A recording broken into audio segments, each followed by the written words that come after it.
This week, my guest is Natasha Poole. For those club members who've been at the club for more than a few years, you may remember Natasha. She was a member of the North Harbour Tri Club from about 2011 to 2013 before moving to Queenstown. And then for a few years, then she moved over to Australia and is now going back to the UK. But Natasha got in touch, and so today we talk to Natasha and find out about the story behind the athlete.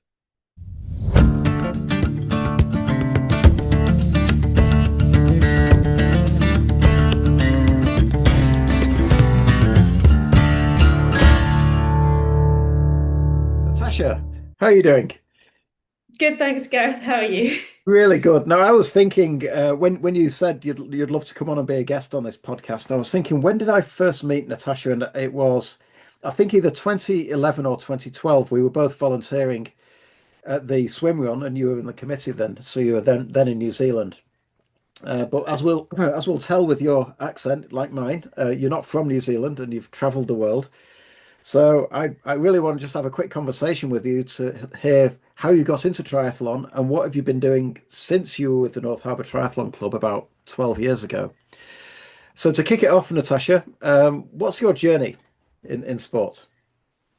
Well, when I was at university quite a long time ago, back in sort of 2008 to 2011 or 12, no, 7 to 11, I basically got involved in a lot of sport, mainly cross-country running, and the cross-country club is quite closely affiliated with the athletics club and the triathlon club. I just got roped into doing triathlon, got injured a few times, so took up cycling, ended up captaining the cycling team after captaining the running team. And then it was just a great sort of social outlet, plus good way to be sort of healthily competitive and go to a few good parties. And so then after being okay at a few disciplines, I thought not swimming. I've never been good at swimming. I decided to move to New Zealand because I have dual nationality, and I thought I'll have a go at doing triathlon, see how good I can get. Ultimately, I couldn't really get good enough at swimming to get as good as I wanted to get at triathlon. But I joined North Harbour Tri Club and had a great time and ended up being on the committee, which is obviously where we met. And thanks to Stephen's coaching, I got some good run times. And ultimately, after 3 years in Auckland, I moved to the South Island, to Queenstown, and then moved to Australia 3 years later. And then my results dived. So, I think there's something to be said for the Kiwis and triathlon. Yeah, well, it's why I came to New Zealand was for triathlon, and it's a great training ground. So while you were in Auckland, you would have done a few of the races. Which races did you do while you were over here? I did the World Champs like in my first year of doing triathlon and the age group World Champs, and I did the Panasonic series, and I did a few of the runs when not lifeguarding or directing with you. And I did some stroke and strides. I did what else? People's Triathlon series. Yeah. So Most of I didn't realize you'd done national the champs. World Champs. So that was it's so competitive to get in there because obviously every Kiwi and his dog wanted to race there. Yeah. So well done, well done. How did that go for you? It went okay. I did like one of the fastest runs, so I was happy. And I also had been in hospital a few weeks before because I got a really bad stomach ache. I'm not sure what it was from, but I was just on holiday and I got the worst stomach ache and I ended up being in hospital for like a night or so. And they sort of put me on morphine because I just was so sick. I just like I had this excruciating stomach pain. They just had to like knock me out. And then and then I went back to Auckland and the race was in a couple of weeks and I still had a sort of quite a sore stomach, but I just did the race and had an okay swim and bike. In fact, not great swim and bike, but it was sort of the same as most of my races. And then had an okay run. These days, I'm not running very fast, but I'm running lots of miles, which is kind of probably quite good for the mental aspect of things. Yeah, so that's interesting because I was going to ask about mindset and adversity because you have a tough race, and obviously the worlds would have been tough. You'd have been going into that with loads of self-doubt. How do you overcome that when you have self-doubt, when you're not sure you're going to perform? What would you say to yourself? Well, I was quite nervous at the time, and but the good thing about triathlon is that you've got a long time to warm up. So, at the end of the day, swim was rubbish, bike was rubbish, but I was looking forward to the run, so the run was okay. Yeah.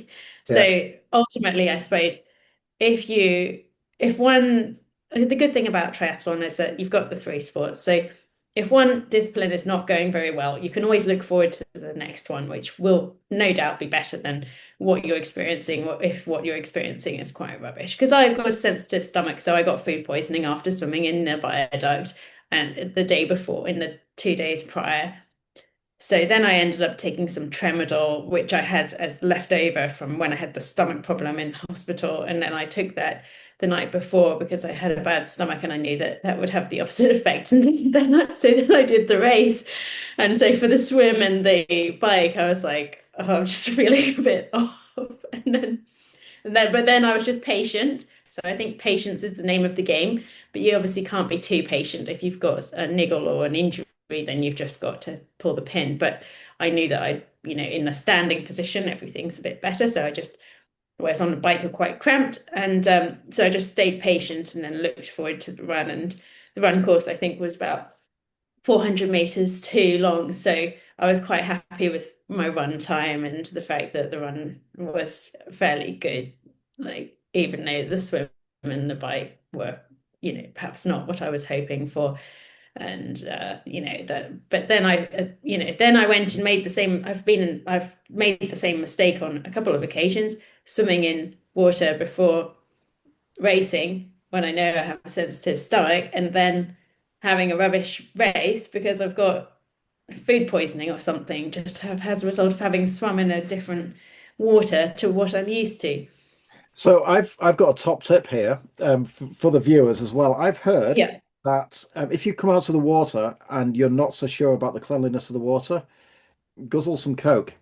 yeah, It's yeah, not yeah. good I for you, know. and it's certainly not good for the bacteria either. So No, well, it kills everything good and bad. So after having a few bad experiences, I decided that I needed to start drinking Coke if I was going to swim and then bike. Because you swim and then you bike and you're sort of in a cramped position. So if you have swallowed something that is not so agreeable with your stomach, then, or to your stomach, you do need to sort of, I guess, negate it as such. yeah.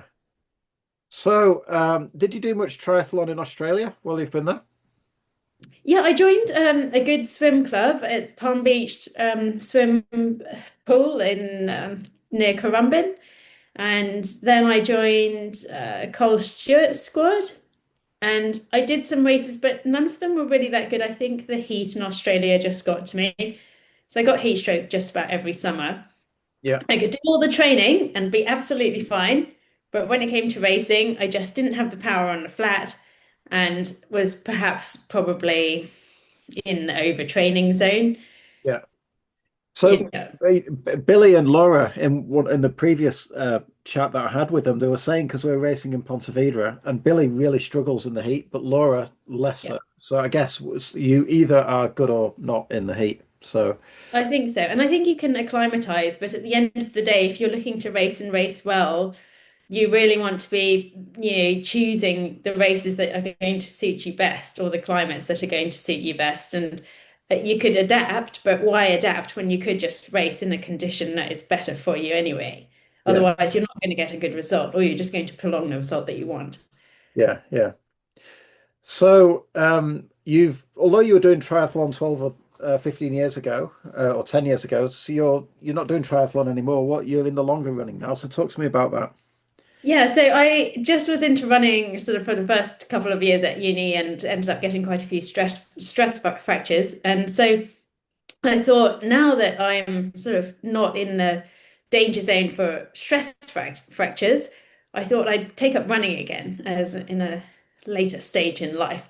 I perhaps shouldn't race the distances that I used to race on the flat when running, just because I'm not sure whether I'll beat my times. Not yet, anyway. So I thought I might as well do some training for like something like an ultra, just to get the volume back. Because obviously, going from triathlon to running, you go from doing, say, sort of 15 to 20 hours training per week. If you downsize to running, you're doing like 7 to 10 hours training per week. So you're not getting all the aerobic elements that benefited my run times back when I was doing triathlon and racing okay.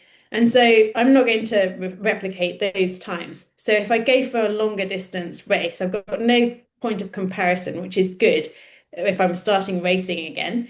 And then I've also got a chance to build a good base for then perhaps later down the track doing some shorter distance races and trying to get close to the times that I was racing. Because I know, like Stephen, for example, is still running really fast and, Yeah. probably not much slower than when I was in New Zealand. So, but I know I've got to be patient if I do want to run some half decent run times. Yeah. So which ultra races have you done so far? I haven't done any ultra races yet, so Okay. this is all sort of a fairly new plan, and I'm just in the sort of base training phases. So I read David Goggins' book, Can't Hurt Me, because he was really into ultras and he was running with stress fractures and knee injuries, and Yeah. he caused damage for running too much. And I'd never recommend that. But what would your advice be to avoid stress fractures and injury from doing long distance running? I think staying off dangerous surfaces, Yeah, like concrete in particular, is really the only way to avoid getting stress fractures. I never trained much on the concrete, but I think if you're a female, having a regular cycle is really important. Otherwise, you're always going to be at risk of getting stress fractures, getting enough sleep.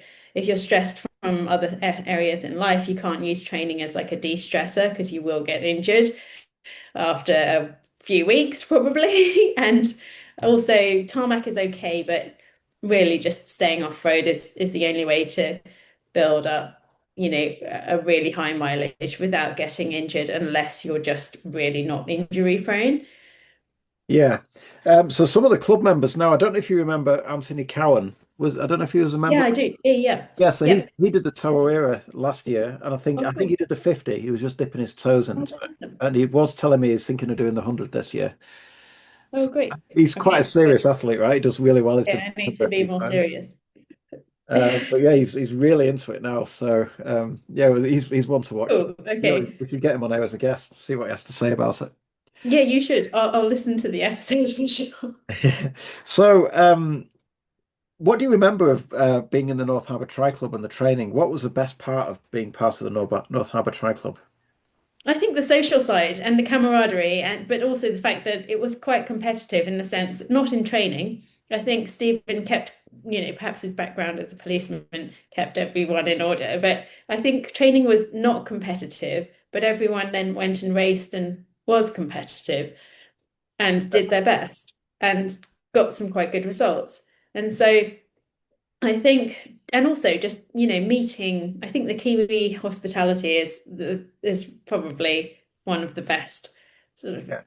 in the world. And it's what the Kiwis are famous for.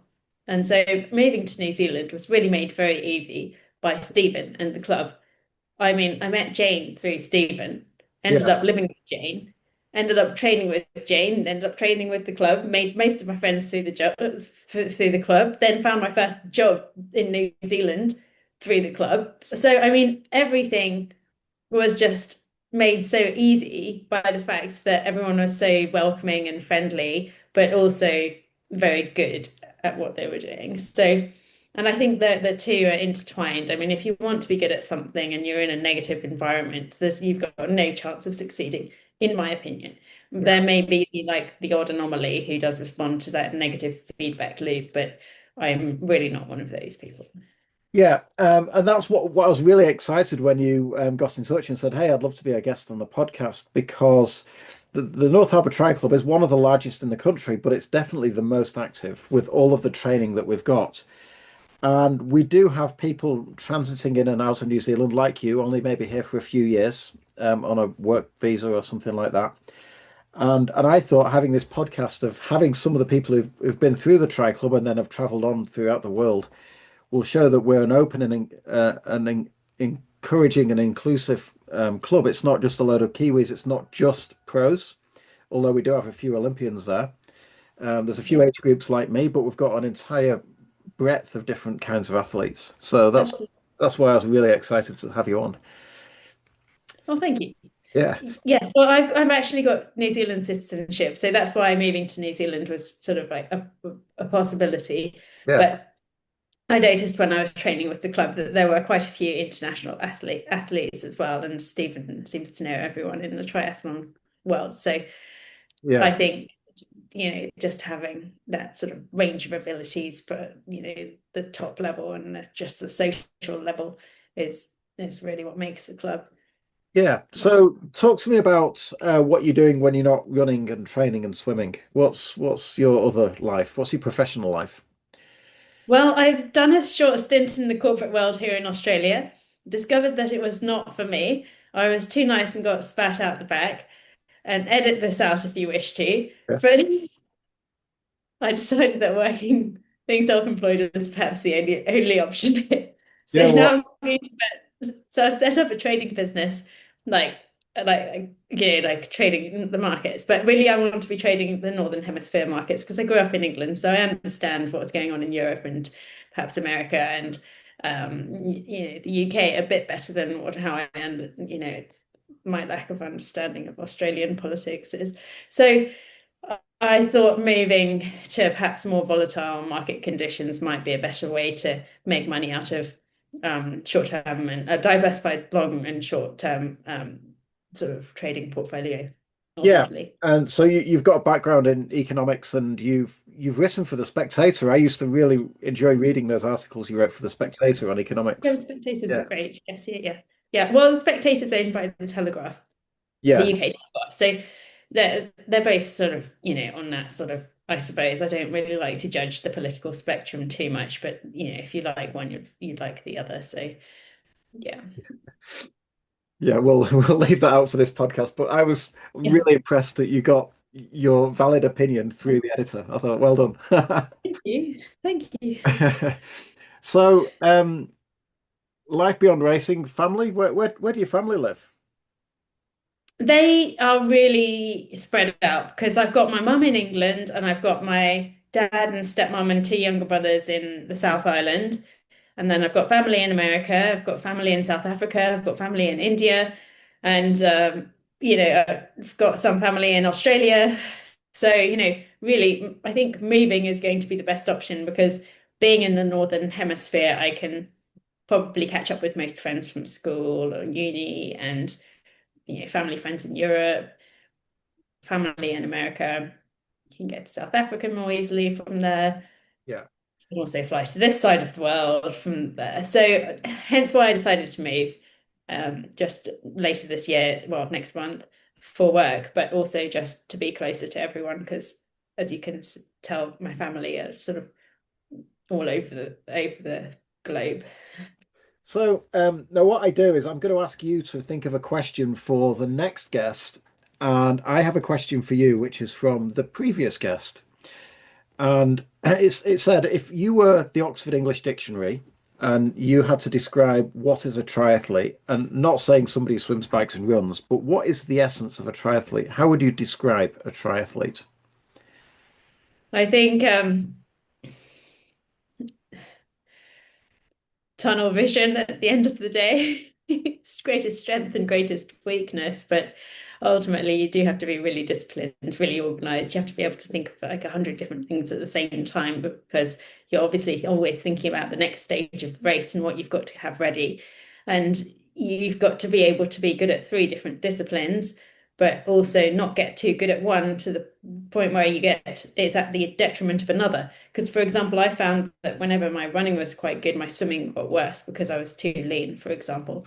Or just, if I got too good on the bike, then again, I would sort of perhaps get you burn yourself, you can burn your legs for the run. And so it's just a real sort of like balancing act. So you do have to be very focused and it Yeah. becomes like a lifestyle choice, really. And people say triathletes are obsessive, but I think it's a good obsession to have. It's not a dangerous one. It's not like, taking drugs or anything like that. It's not, it's a healthy obsession. Yeah. But you do have to know when to draw the line. So I think tunnel vision is a complementary way of describing triathletes. You know, Greatest strength. when I was Oh, given that question, I thought I didn't really think about what the answer was. I actually struggled to think how to answer that. But that I'll tell you why that resonates with me because in my professional career, people, my mentor said that I'm really good by being focused and determined and deliberate and having a goal and focusing for it.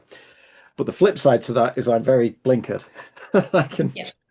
and Well, and I guess typically. that's we. I mean, we know triathletes who have a goal and they overtrain or pick up an injury or at the detriment to the rest of the lifestyle, the life as well. You know, spouse, family, work. Yeah. So it's good to be determined. It's good to be disciplined, but it needs to be balanced. So yeah, that got me thinking. So thank you. But as a triathlete, if you are a tunnel visioned and you care about family and you care about your sport and you care about, whatever you wish to prioritize, there's always a way. So it's almost like a sort of 10 disciplines sport because obviously you can't just do triathlon. You've got to work, got to think about family, but it teaches you sort of dedication, I suppose, and commitment and healthy obsession. Brilliant. Thank you, Natasha. So Natasha Poole in Australia at the moment, heading somewhere else. Yeah. We don't know where. Yeah. And this was the story behind the athletes. And I am going to be asking other people in the club, both current members or previous members, wherever you live around the world, come and join us. Tell us your story. Thank you, Natasha. No problem. Thanks, Gareth.